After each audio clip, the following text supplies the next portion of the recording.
அடுத்த துணை ஜனாதிபதி யார்? இது பற்றி விவாதிக்கிறதுக்கு மோடியே போனால் போதும். எதுக்கு அமித்ஷாவும் போகிறார்?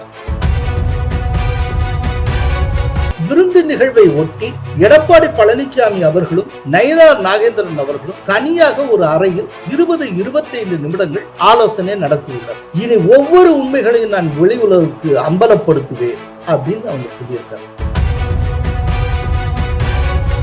வட மாநிலத்தில் பல இடங்கள்ல அமைப்பு ரீதியாகவே காணாமல் போய் இருக்கிறது.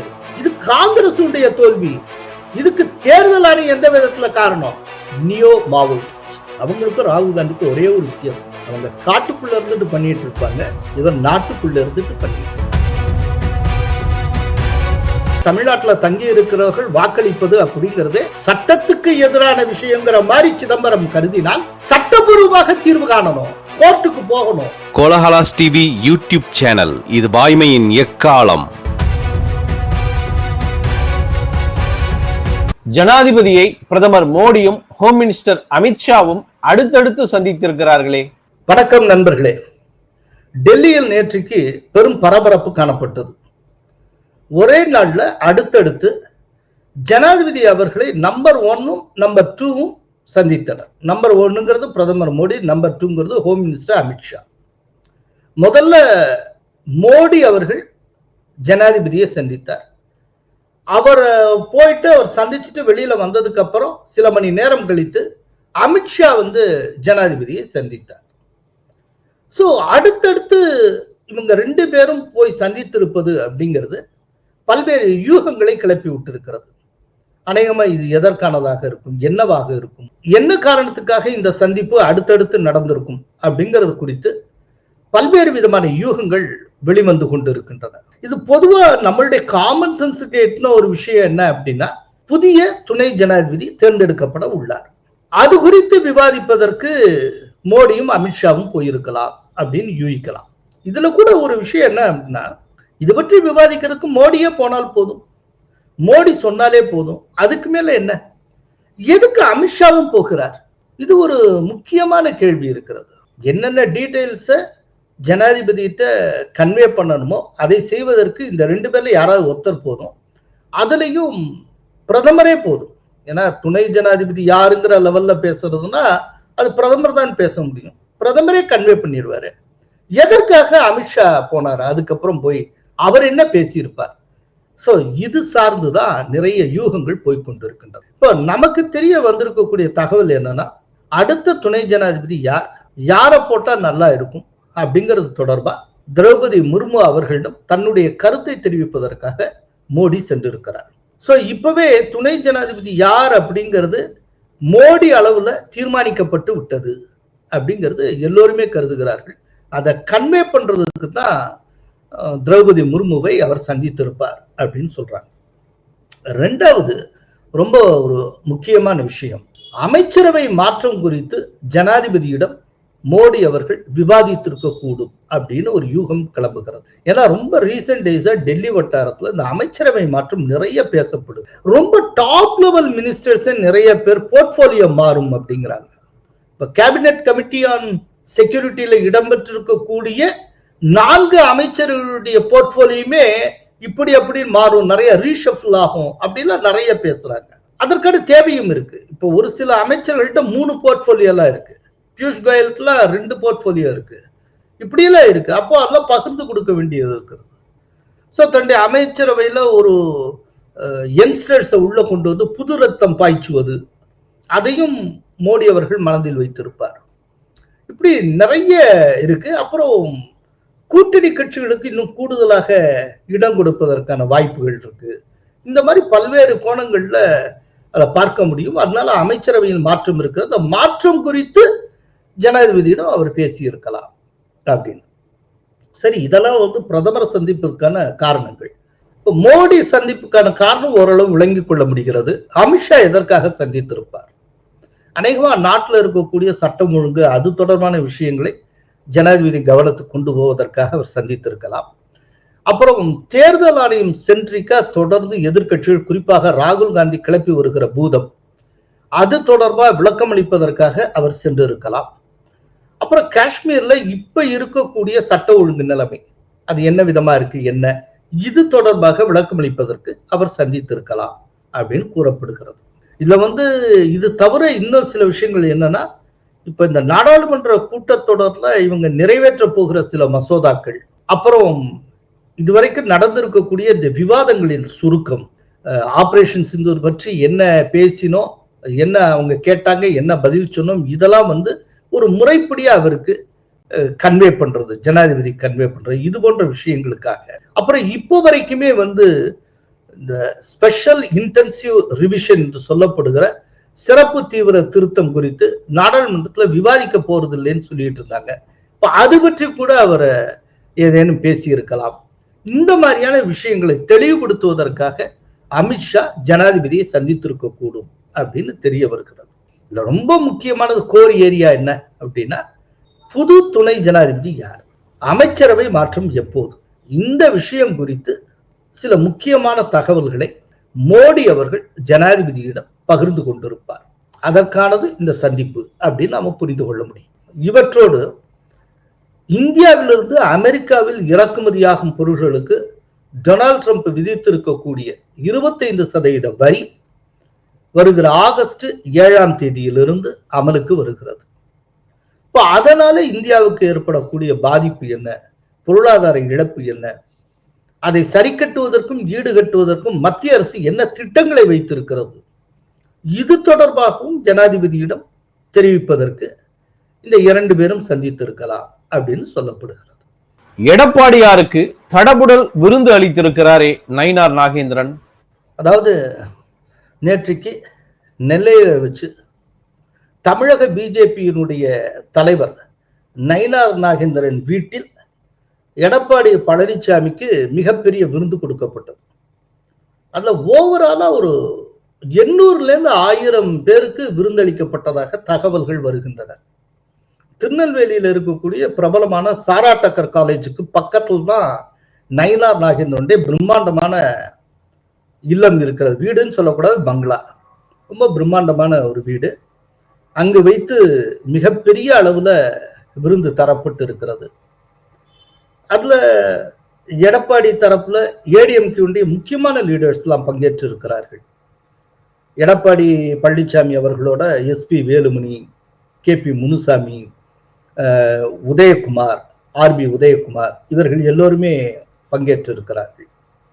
அதே போல பிஜேபி சைட்ல நயினார் நாகேந்திரன் அவர்களோட எல் முருகன் பங்கேற்று இருக்கிறார்.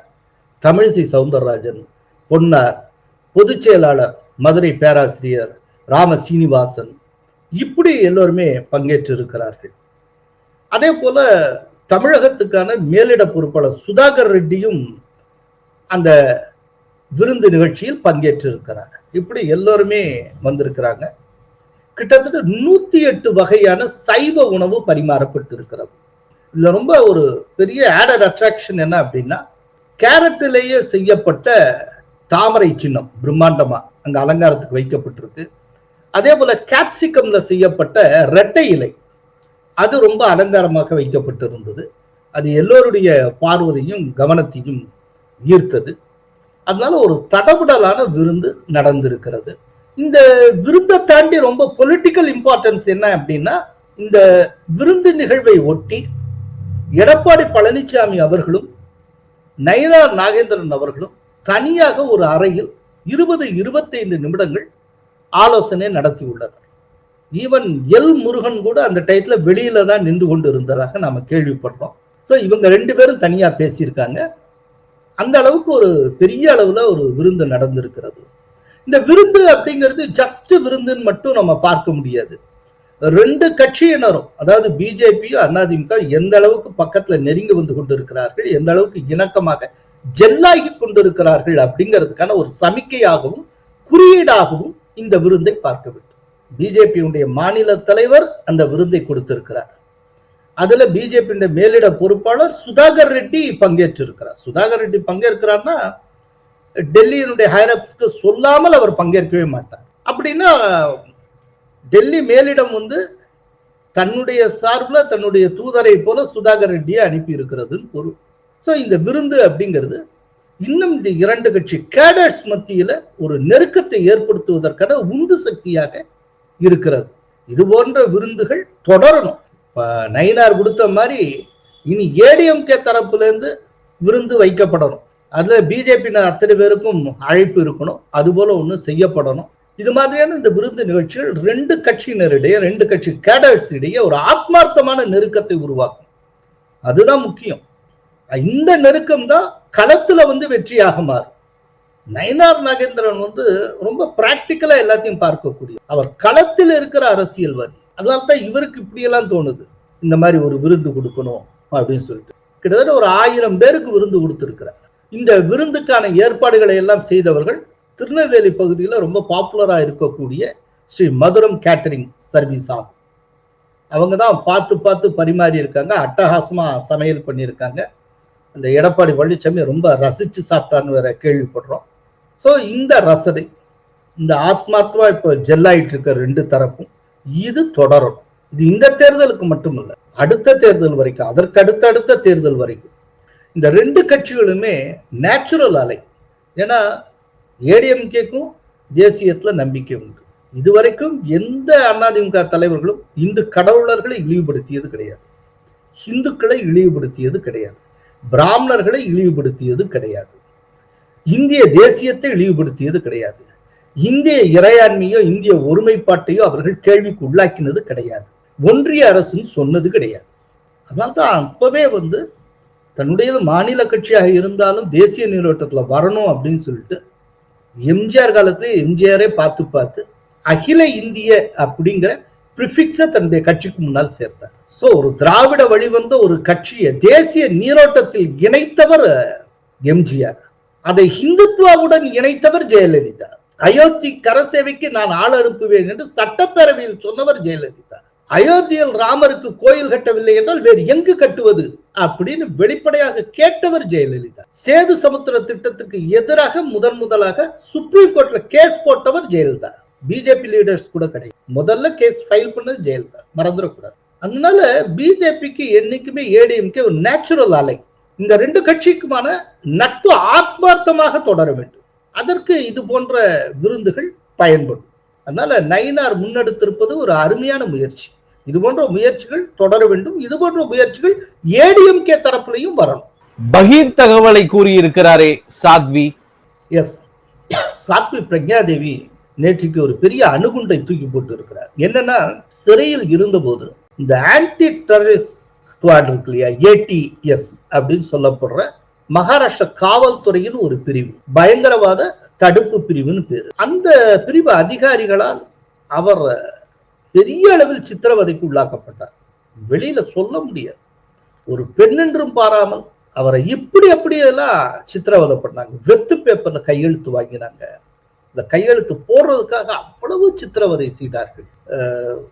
அவர் ஒரு பெண்ணா இருக்கிற காரணத்தால அந்த சித்திரவதை என்னன்னு தெரிஞ்சால் கூட நம்ம சொல்ல முடியாது. சொல்லுவதே ரொம்ப ரசனை குறைவாக இருக்கும். அது செய்யக்கூடாதுன்னு பாக்குறேன். ஆனால் அவ்வளவு சித்திரவதை பண்ணாங்க. அந்த சித்திரவதையின் மூடாக வேற என்ன நடந்ததுங்கிறதுல ஒரு முக்கியமான தகவலை நேற்றுக்கு சாத்வி பிரக்ஞாதேவி சொல்லியிருக்கிறார். அது என்னன்னா, இந்த மாலேகான் குண்டு வெடிப்புக்கு அன்றைய குஜராத் முதல்வராக இருந்த மோடி, யோகி ஆதித்யநாத், RSS தலைவர் மோகன் பாகவத், இந்த 3 பேரும் உடந்தையாக இருந்தார்கள். அவர்கள் தூண்டுதலால் நான் இந்த காரியத்தில் ஈடுபட்டேன் அப்படிங்கிற மாதிரி பேப்பர்ல எழுதி கொடுங்க அப்படின்னு சொல்லி சித்திரவதை பண்ணியிருக்காங்க. राम माधव जी का नाम, हमारे माननीय मोदी जी का नाम, योगी जी का नाम, माननीय इंद्रेश जी का नाम और तमाम वो नेता जो बड़े बड़े नेता हैं उन लोगों के नाम लेने के लिए कहा कि उन्होंने कहा और हमने ऐसा किया, ये बोलो। मैंने उनकी बात को नहीं सुना और ना ही माना, इसलिए उन्होंने मुझे प्रताड़ित किया.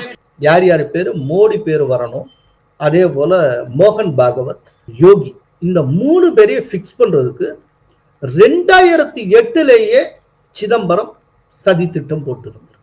ஏடிஎஸ் இந்த 3 பேர் பேரை ஆதாரமே இல்லாம இவங்கள்ட்ட இருந்து ஒரு வாக்குமூலமாக பெற்று, இந்த வாக்குமூலத்தின் அடிப்படையில் இந்த 3 பேரையும் கைது செய்யக்கூடிய ஒரு திட்டத்தை வைத்திருந்திருக்கிறார். ஆனால் இந்த 3 பேரையும் அரெஸ்ட் பண்ணி பிக்ஸ் பண்ணணுங்கிற திட்டம் பிசுபிசுத்து போனது. காரணம், ஏடிஎஸ்ல இருக்கக்கூடிய சில உயர்நிலை அதிகாரிகளை இதுக்கு ஒத்துழைக்கல. இது ரொம்ப தப்பு அப்படின்னு சொல்லி சொன்னாங்க. குறிப்பா மெஹமூத் முஜாவர் அப்படிங்கிற அதிகாரி, அவர் இப்போ ரிட்டையர்டு. அவர் சில நாட்களுக்கு முன்னால சொல்லி இருக்கிறார், மோகன் பாகவத்தை அரெஸ்ட் பண்ண சொல்லி எனக்கு அன்றைக்கு இருந்த போலீஸ் கமிஷனர் பரம்பீர் சிங் உத்தரவிட்டார், ஆனால் அதை மறுத்தேன், மறுத்த காரணத்தால் நான் பழிவாங்கப்பட்டேன் அப்படின்னு சொல்லி இருக்கிறார். அன்னைக்கு போலீஸ் கமிஷனர் பரம்பீர் சிங் இருந்தார். இந்த பரம்பீர் சிங் பேரை இப்ப சாத்வி பிரக்யா தேவியும் சொல்லி இருக்கிறார். அவரும் அவருடைய டீமும் ரொம்ப கொடுமையானவர்களாக என்னிடம் நடந்து கொண்டார்கள். இந்த என்டையர் ஏடிஎஸ்மே என்னை சித்திரவதை செய்து கொண்டிருந்தது. மொத்த டீமே என்னை சித்திரவதை பண்ணாங்க, மாறி மாறி சித்திரவதை செய்தார்கள். அவர்கள் செய்த சித்திரவதையில் என்னுடைய சில உடல் உறுப்புகள் செயல் இழந்தன. நான் அவ்வளவு கஷ்டப்பட்டிருக்கேன். இன்னொன்னு, இந்த ஏடிஎஸ் சித்திரவதை தாங்காமல் பல பேர் இறந்து இருக்கிறார்கள். இறந்தவர்களுடைய உறவினர்களில் பலருக்கு இன்னமும் இறந்தவருடைய உடல் எங்க இருக்கிறது என்று தெரியாது. அவங்க கைக்கு உடலே போகல, சொந்தக்காரங்க கைக்கு உடலே போகல. சித்திரவதையில பல பேரை கொண்டிருக்காங்க. படும் மோசமாக இந்த மகாராஷ்டிரத்தினுடைய ஏடிஎஸ் பிரிவு நடந்து கொண்டது. இனி ஒவ்வொரு உண்மைகளையும் நான் வெளி உலகுக்கு அம்பலப்படுத்துவேன் அப்படின்னு அவங்க சொல்லியிருக்காங்க. சோ ஒரு பெரிய ஆட்டம் பாம அவங்க தூக்கி போட போறாங்க. இப்பதான் ஆரம்பமாகி இருக்கிறது. சாத்வி பிரக்யா தேவி அவர்கள் வெளிப்படையாக பல உண்மைகளை கூற முன்வந்ததுக்கு நாம் நன்றி சொல்ல வேண்டும். அநேகமா அவங்க சொல்ல போற ஒவ்வொரு விஷயமும் இந்த தேசத்தை உறைய வைக்கும். எந்த அளவுக்கு காங்கிரஸ் ஆட்சி காலத்தில் காவல்துறை படு மோசமாக வழிநடத்தப்பட்டது, எதிரிகளை பழிவாங்குவதற்கு அது என்னென்னலாம் செய்தது அப்படிங்கிறது வெளியுலகத்துக்கு தெரிய வர வேண்டும். அதற்கு சாத்வி பிரக்யா தேவி பெரும் துணை புரிவார் அப்படின்னு நான் நினைக்கிறேன். தேர்தல் ஆணையத்துக்கு எதிராக 5ஆம் தேதி ஆதாரம் வெளியிடப்படும் என்கிறாரே KC. Venugopal. S, KC. Venugopal Congress ஆட்சி நடக்கக்கூடிய கர்நாடகத்துல பெங்களூர்ல வச்சு இந்த ஆதாரம் வெளியிடப்படும் அப்படின்னு சொல்லி இருக்கிறார். ஆகஸ்ட் 5ஆம் தேதி, அது நல்ல நாளோ என்னமோ தெரியல, பார்த்து ஒரு வழியா அந்த ஆதாரத்தை வெளியிடுவோம் அப்படின்னு இருக்கார். ராகுல் காந்தி இதுவரைக்கும் இந்த தேர்தல் ஆணையம் முறைகேட்டில் ஈடுபட்டது அப்படிங்கிறத நிரூபிக்கும் வகையிலான அணுகுண்டு போன்ற ஆதாரம் என்னிடம் இருக்கிறதுன்னு சொல்லி கொண்டு வந்தார். அதற்கு பாட்னால வச்சு பதில் சொன்ன ராஜ்நாத் சிங், அந்த அணுகுண்டை கொஞ்சம் வெடிக்க செய்யுங்கள், நாங்களும் அந்த ஆதாரத்தை பார்த்து விடுகிறோம் அப்படின்னு சொல்லி இருந்தார். இப்போ ஒரு வழியா 5ஆம் தேதி அவர்கள் ஆதாரத்தை வெளியிடுகிறார். என்னைக்கு டொனால்ட் ட்ரம்பினுடைய டாரிஃப் அமலுக்கு வருகிறதோ அந்த 7ஆம் தேதி கிண்டி கூட்டணி தலைவர்களுடைய கூட்டம் ராகுல் காந்தியுடைய வீட்டில் வைத்து நடக்கிறது. ராகுல் காந்தி தான் அழைப்பு விடுக்கிறார், மற்ற தலைவர்கள் வருகிறார்கள். சோ கொஞ்சம் கொஞ்சமாக மல்லிகார்ஜுன கார்கே இடத்தை ராகுல் காந்தி பிடிக்க தொடங்கி இருக்கிறார். அநேகமா கிட்டத்தட்ட மல்லிகார்ஜுன கார்கே அவர் ஒரு மியூட் ஸ்பெக்டேட்டர் தான். இப்ப ரோல் பிளே பண்றது ஃபுல்லா ராகுல் காந்தி தான். சோ இப்போ இவங்க என்ன ஆதாரம் வெளியிட போறாங்க அப்படிங்கறத பார்த்துட்டு தான் நம்ம பேச முடியும். தொடர்ந்து ராகுல் காந்தி சொல்லிட்டு இருந்தேன்னா, கர்நாடகத்துல ஒரு குறிப்பிட்ட தொகுதியில 1 லட்சத்தி சொச்சம் வாக்காளர்கள் இல்லாமல் போய்விட்டார்கள், பெரிய தகுடுதத்தம் நடந்திருக்கு, அந்த முறைகேட்டிலேயே நேரடியாக தேர்தல் ஆணையம் பங்கெடுத்தது. ஆக்சுவலா இந்த விதமான முறைகேடு மட்டும் நடக்கலாம் 30-40 தொகுதிகள் வரைக்கும் பிஜேபிக்கு குறைஞ்சிருக்கும். இந்த முறை ஆட்சிக்கே வந்திருக்க முடியாது. எனக்கு 2014 இருந்தே டவுட் இருக்கு, இவங்க தொடர்ந்து குஜராத்ல ஜெயிச்சிட்டு இருக்க சம்பந்தமா எனக்கு டவுட் இருக்கு அப்படின்னு அவர் ராகுல் காந்தி சொல்லுகிறார். ராகுல் காந்திக்கு நினைவாற்றல் குறைவு. 2014 தேர்தலை கண்டக்ட் பண்ணது காங்கிரஸ் காலத்தில் நியமிக்கப்பட்ட எலெக்ஷன் கமிஷனர் மற்றும் கமிஷனர்ஸ், அதை மறந்துடக்கூடாது. அதற்கு பிறகான தேர்தலில் கூட பிஜேபி கவர்மெண்ட்ல நியமிக்கப்பட்ட எலெக்ஷன் கமிஷனர், அதனால கூட நீங்க சந்தேகப்பட்டலாம். அதுக்கு 1% நியாயமாக உண்டு. 2014 எலெக்ஷன் நடந்தப்போ இருந்த சீஃப் எலெக்ஷன் கமிஷனரும் சரி, எலெக்ஷன் கமிஷனர்ஸும் சரி, அத்தனை பேரும் காங்கிரஸ் காலத்தில் பதவியேற்றவர், காங்கிரஸ் காலத்தில் போடப்பட்டவர்கள், அதை மறந்துடக்கூடாது. அப்படிங்கிறப்போ 2014 என்ன சந்தேகம் இருக்கு? அதாவது காங்கிரஸ் தோல்வி அடைந்தாலே சந்தேகம்னா என்னமோ அது தோற்க முடியாத ஒரு கட்சி மாதிரி அது பேசிட்டு இருந்தா. 67 இருந்து தமிழ்நாட்டில் தோற்றுக்கொண்டே வந்திருக்கிறது காங்கிரஸ். இப்ப 67 இருந்து எனக்கு தமிழ்நாடு எலெக்ஷன் சம்பந்தமா ஒரு பெரிய சந்தேகம் இருக்கு அப்படின்னு ராகுல் காந்தி சொல்லுவாரா? இன்னைக்கு டிஎம்கேட அலையன்ஸ் வச்சிட்டு இருக்கனால காங்கிரஸ் ஏதோ 4 சீட்டு 2 சீட் ஜெயிச்சுட்டு இருக்கு. டிஎம்கேட அலையன்ஸ் வைக்காம இருந்தா தமிழ்நாட்டில் எங்கேயாவது ஒரு சுவடு இருக்குமா காங்கிரஸுக்கு? ஒரு சீட் ஜெயிக்க முடியுமா? முதல்ல ஏதேனும் ஒரு தொழில டெபாசிட் அது வாங்குமா? தமிழ்நாட்டில் தொடர்ந்து ஆட்சி செய்த நாங்கள் எப்படி இந்த அளவுக்கு போக முடியும்? சோ 67க்கு பின்னால் ஒவ்வொரு எலெக்ஷனும் ஏதோ ஒன்று நடந்திருக்கு. எனக்கு பெரிய சந்தேகம் இருக்கு. அப்படின்னா காங்கிரஸ் எப்படி தென்னகத்தில் தமிழகத்தில் காணாமலே போனதோ அதுபோல வட மாநிலத்தில் பல இடங்கள்ல அமைப்பு ரீதியாகவே காணாமல் போய் இருக்கிறது. இது காங்கிரஸ் தோல்வி. இதுக்கு தேர்தல் ஆணையம் எந்த விதத்துல காரணம்? யூபியில திரும்ப காங்கிரஸ் பழைய வடிவத்துக்கு பழைய ஸ்ட்ரென்த்துக்கு வரணும்னா இன்னும் 150 வருஷம் தேவைப்படும். கடைசியா நடந்து முடிஞ்ச யூபி சட்டப்பேரவை தேர்தலில் காங்கிரஸ் பெற்ற வெறும் 2% வாக்குகள். அந்த இடத்துல அமைப்பு ரீதியாவே காணாம போச்சு. அதுக்கு என்ன காரணம்னு யோசிக்கணும். அதாவது 370 அப்ரகேஷன் நடக்குது. இப்ப காங்கிரஸுக்கு என்ன முடிவெடுக்கிறதுனே தெரியல. காங்கிரஸுக்குள்ள இருந்தே ஆதரிச்சு எதிர்த்து எல்லா விதமாவும் பேசிக்கிட்டு இருந்தாங்க. ஏன்னா கட்சி ஒரு நிலைப்பாடு எடுக்கல. என்ன காரணம்? இந்த 370 அப்ரகேஷனை மொத்த தேசமே வரவேற்கிற மாதிரி இருக்கு. இதை வெளிப்படையா வரவேற்றுட்டால் காங்கிரஸ் பாரம்பரிய ஓட்டு வங்கி, முஸ்லிம் ஓட்டு வங்கி அதை இழக்க வேண்டியது. அதை இழக்க கூடாது அப்படின்னு சொல்லிட்டு நீங்க 370 ஓப்பனா ஃப்ளோர்ல வச்சு அப்போஸ் பண்றீங்க அப்படின்னா தேசத்தினுடைய மதிப்பீட்டுல நீங்க தரந்தாழ்ந்து எங்கேயோ போயிருவீங்க. உங்களை தேச துரோகின்னு மக்கள் சொல்ல ஆரம்பிச்சு. அப்போ சேஃபா இருக்கிறதுக்கு ஒரே வழி ஒரு நிலைப்பாடு எடுக்கிறது கிடையாது. அமைதியா இருந்துட வேண்டியது. காங்கிரஸ் எம்பிக்கள் அவங்கவுங்க மனோதர்மப்படி நோக்கம் போல பேசிப்பாங்க. ஆதரிச்சும் பேசுவாங்க, எதிர்த்தும் பேசுவாங்க. ஒரு நிலைப்பாடு எடுக்கல. இந்த சந்தர்ப்பத்துல எனக்கு நல்ல நினைவில் இருக்கு, சுனில் சாஸ்திரி ஒரு விஷயத்த சொன்னார். பிரஸ்ல பேசுறார். லால் பகதூர் சாஸ்திரியுடைய மகன் இப்பவும் காங்கிரஸ்ல இருக்க மூத்த தலைவர்களில் ஒருவர். அவர் ஒன்று சொன்னார், இப்ப எப்படி நிலைப்பாடு எடுக்காமல் இவ்வளவு முக்கியமான விஷயத்துல காங்கிரஸ் தத்தளித்துக் கொண்டு இருக்கிறதோ அது போலதான் மண்டல் கமிஷன் விஷயத்திலும் காங்கிரஸ் கோட்டை விட்டது. ஒரு நிலைப்பாடும் எடுக்கல. மண்டல் கமிஷனுக்கு ஆதரவா ஒரு குரலும் கொடுக்கல. பேக்வர்ட், அது ஓபிசி கம்யூனிட்டி சம்பந்தம் எப்போதுமே காங்கிரஸ் பேசினது கிடையாது. அதுக்கு மிகப்பெரிய வரப்பிரசாதமாக மண்டல் கமிஷன் வந்தது. அது பற்றி அது வாய் திறக்காமல் இருந்தது. அந்த காரணத்தினால் தான் அந்த மண்டல் கமிஷனுக்கு ஆதரவு அளிக்காமல், வெளிப்படையாக ஆதரவு தராமல் போனதற்கு பிறகுதான் யூபியிலும் பீகாரிலும் காங்கிரஸ் காணாமலே போனது. அப்படி சோ மிகப்பெரிய வரலாற்று பிழைகளை காங்கிரஸ் மாறி மாறி செய்து வந்திருக்கிறது. அதற்கான கூலியாகத்தான் மக்கள் காங்கிரஸை இல்லாமல் ஆக்கினார்கள். ஏதோ எலெக்ஷன் கமிஷன் இல்லாமல் ஆக்கினார்கள் அப்படிங்கிற மாதிரி சொல்லிட்டு இருக்காரு ராகுல் காந்தி. வெஸ்ட் பெங்கால்ல ஏன் காங்கிரஸ் இல்லாமல் போச்சு? கடைசியா சித்தார்த்த சங்கர் ரே அவர் தான் காங்கிரஸ் முதல்வராக இருந்தார். அதற்கப்புறம் கிட்டத்தட்ட 33 ஆண்டுகள் கம்யூனிஸ்டுடைய ஆட்சி. அதுக்கப்புறம் மம்தாவுடைய ஆட்சி. காங்கிரஸ் காணாமலே போச்சு.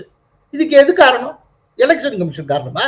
காங்கிரஸ் உடைய தவறான கொள்கைகள், மக்களுடைய உணர்வுகளையே புரிந்து கொள்ளாமல், மக்களுடைய தேவை என்னன்னே புரிந்து கொள்ளாமல் அவங்களுடைய ஓட அஜெண்டாவை இந்தியாவின் அரசியல் என்பதாக மாற்றினார்கள். இப்போ அதுதான் நடந்துட்டு இருக்கு. அதாவது ராகுல் காந்தி என்ன நினைத்து கொண்டு இருக்கிறார்னா, தேர்தலில் ஜெயிக்கிறதுக்கு மக்கள் மனதை வெல்லணும் அப்படிங்கிறது அவசியமே இல்லை. தேர்தல் ஆணையத்தை குற்றம் சாட்டிட்டால் போது ஜெயிச்சிடலாம் நினைக்கிறேன். இது என்ன ஒரு மலிவான ஆசை.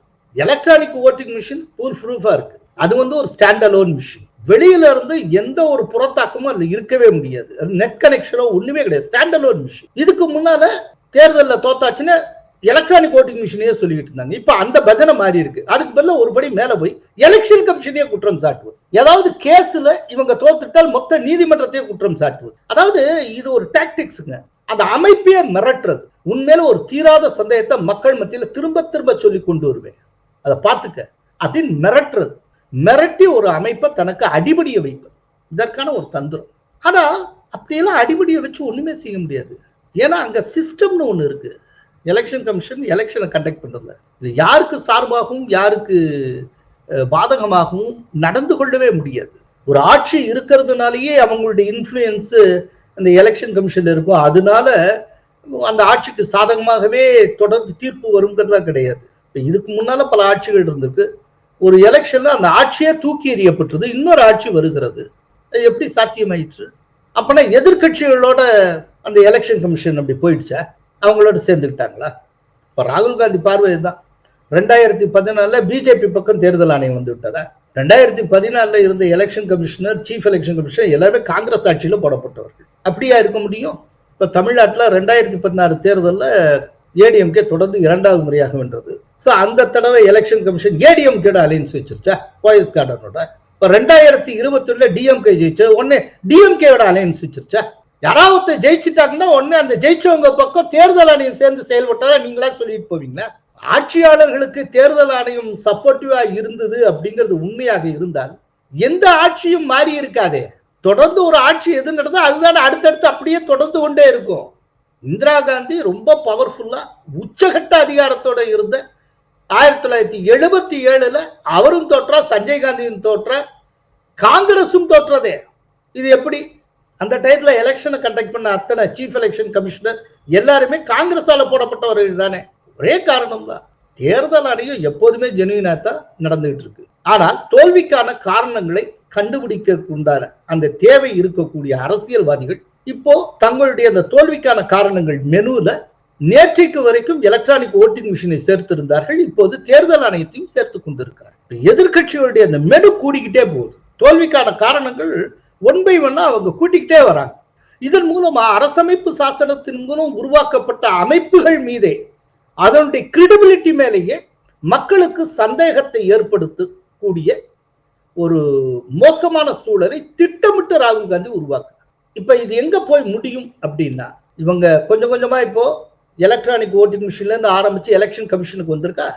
இனிமேல் இந்த எலெக்ஷன் கமிஷன் நடத்தக்கூடிய எந்த தேர்தலையும் நாங்கள் ஏற்க மாட்டோம். இந்த எலெக்ஷன் கமிஷன் தேர்தல் நடத்தினாலே அது வேற விதமா தான் இருக்கும். அப்படியே கொண்டு போவாங்க.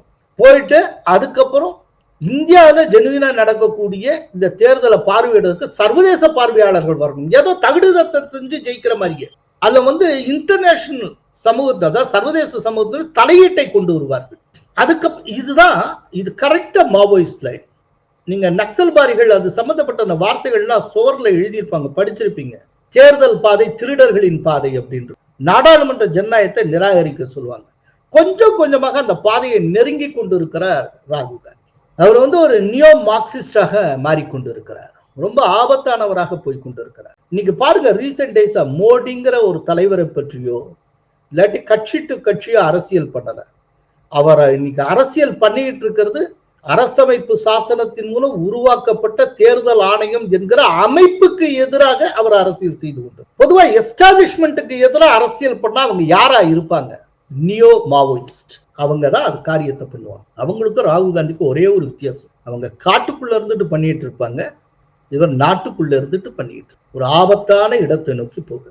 அதை விட ரொம்ப ஆபத்து இப்போ சிதம்பரம் சொல்லி இருக்கிற விஷயம். அதாவது தமிழ்நாடு எலக்டரேட்ல 6 லட்சம் பிகாரிஸ் இருக்கிறதா நான் கேள்விப்படுறேன். ரொம்ப ஷாக்கா இருக்கு.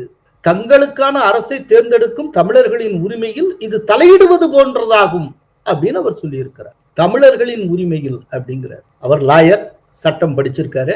இந்திய அரசமைப்பு சட்டம், இந்திய அரசமைப்பு சட்டத்தினுடைய ஆர்டிகிள் 19 சப்செக்ஷன் 1E படி ஒரு இந்திய குடிமகன் இந்தியாவில் எங்கு வேண்டுமானாலும் வசிக்க முடியும். அதிலேயே ஆர்டிகிள் 19B படி ஒரு இந்திய வாக்காளன் இந்தியால எந்த பகுதியில தொடர்ந்து இருக்கிறானோ, அங்கு குடியேறியவனாக இருக்கிறானோ, அவன் அந்த தொகுதியின் வாக்காளராக தன்னை பதிவு செய்து கொண்டு வாக்களிக்க முடியும்.